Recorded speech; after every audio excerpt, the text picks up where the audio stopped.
वेदों तथा श्रीमद् भगवद गीता के ज्ञान को प्राणी मात्र तक पहुंचाने के प्रयास में लगे हमारे चैनल सनातन धर्म ज्ञान गंगा में आप सभी का स्वागत है।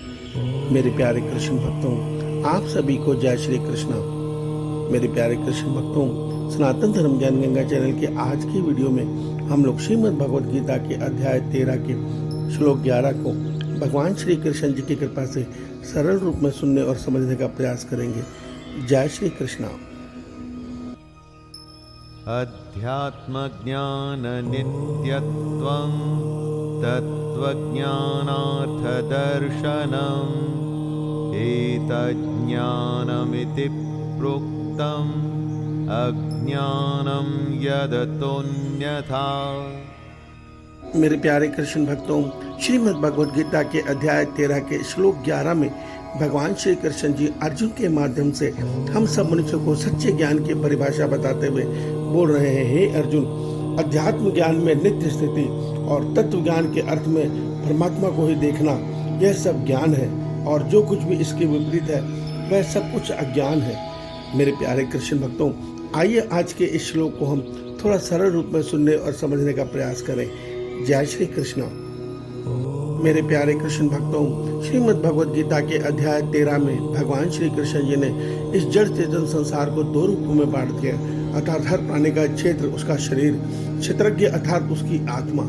अब भगवान हमें इसके विभाग में आज ज्ञान की परिभाषा बताते हुए बता रहे हैं कि जब मनुष्य सच्चे ज्ञान में स्थित हो जाता है तो इसका अर्थ ये नहीं होता कि वो सारे वेद पढ़ लेगा, गीता पढ़ लेगा या शास्त्र पढ़ के जो उसने समझा है वह सब ज्ञान है। वह सब ज्ञान नहीं है, वह सब ज्ञान तक पहुंचने का मार्ग है, अर्थात उसमें जो बताया गया है वो ज्ञान में चलने का मार्ग है।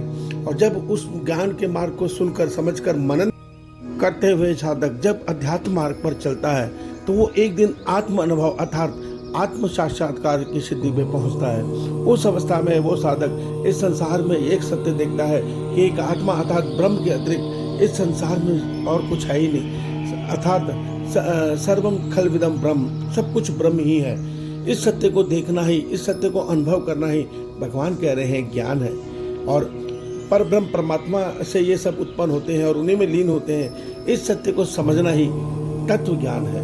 मेरे प्यारे कृष्ण भक्तों, भगवान कह रहे हैं इसके अतिरिक्त जो भी दिखाई देने वाला संसार है, अर्थात जितने भी शरीर है, जो भी सूर्य चंद्र ये जगत हमें नजर आ रहा है, दिखाई देने वाली हर वस्तु अज्ञान है, अर्थात वो नित्य खत्म होते हुए अर्थात नित्य बदलते हुए एक दिन खत्म होने वाली है। सत्य केवल आत्मा और परमात्मा है, इसके अतिरिक्त कुछ भी सत्य नहीं है। और इन्हीं के ज्ञान, इन्हीं के अनुभव को ज्ञान कहा जाता है।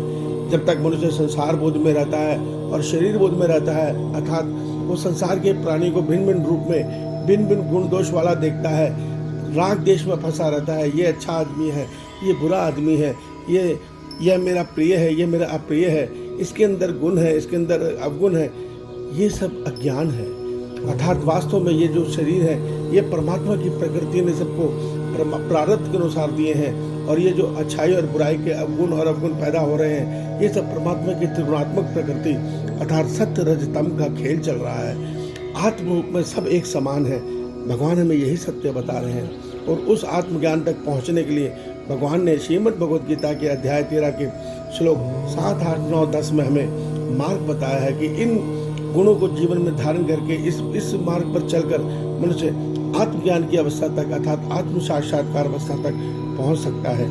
और आत्म साक्षात्कार ही सच्चा ज्ञान है। इस सत्य को समझिए। श्री भगवान आप सबका कल्याण करें। आपका दिन शुभ हो। जय श्री कृष्णा। जय श्री कृष्णा।